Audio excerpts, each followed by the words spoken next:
I too want to acknowledge the great work that the men and women of the New Orleans Police, led by these leaders, great work that they do every day, day in and day out.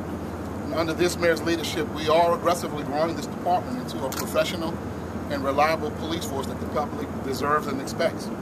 And at the same time, we're making systematic reforms to the way we operate to ensure we're using our resources that we already have effectively and efficiently, all with the goal of putting more police officers on the street. In the fall of 2014, we worked immediately to identify officers who were performing non-essential duties across the department. We replaced them with civilians where necessary, and we put these experienced officers back on patrol. To clear the backlog of non-priority calls from citizens, we beefed up our alternative police response unit to handle those calls over the phone. Since then, we've taken an average of 200 reports per month, saving the time it would take an officer to respond to those locations and those incidents. These efforts will continue as we roll out our online reporting system in the upcoming months that will allow our visitors and residents to file reports online for nonviolent property crimes.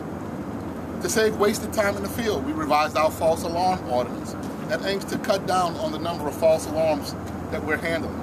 That final program will be in place later this year. And to cut down on delays in response times during shift change, we put stronger management and supervision practices in place at the end of last year, and those efforts have led to more than a 40% reduction in our response times over the past 4 months.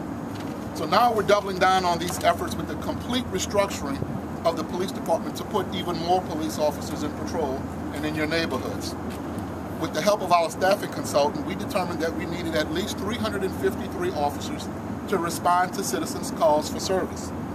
So we looked across the department and we made hard choices to restructure the department in a way that puts even more officers on the street and gets us closer to the 353 number.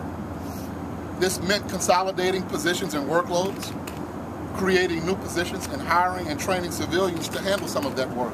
And it meant eliminating some of these positions altogether. Based on this strategy, right after Mardi Gras, we put 54 experienced officers back into neighborhood patrols. Since then, we've added 15 more officers for a total of 69 officers. And over the next few weeks, we will continue our goal as we hire and train more civilians to take over some of these duties. We're also rolling out dozens of brand new police cars like you see behind me to make officers more visible in the neighborhoods. And later this month, we will add even more officers to our rank, with 28 recruits from Class 173 who will complete their field training and start patrol on April 24th, 29 recruits from Class 174 who will graduate from the police academy, and on April 29th, they'll start their field training on April 29th, and then we're going to start a new recruit class on May 2nd. So we've demonstrated that we're willing and able to put more cops on the street, and it is extremely clear that we're making great progress. But we do realize we have a long way to go. And the only way to make response times better, to make our city safer long term, is to continue to aggressively grow the department. But we need the citizens' help with that. The funding from the public safety millage will give us the resources we need to continue to aggressively recruit, hire, and train new officers to help us grow our force.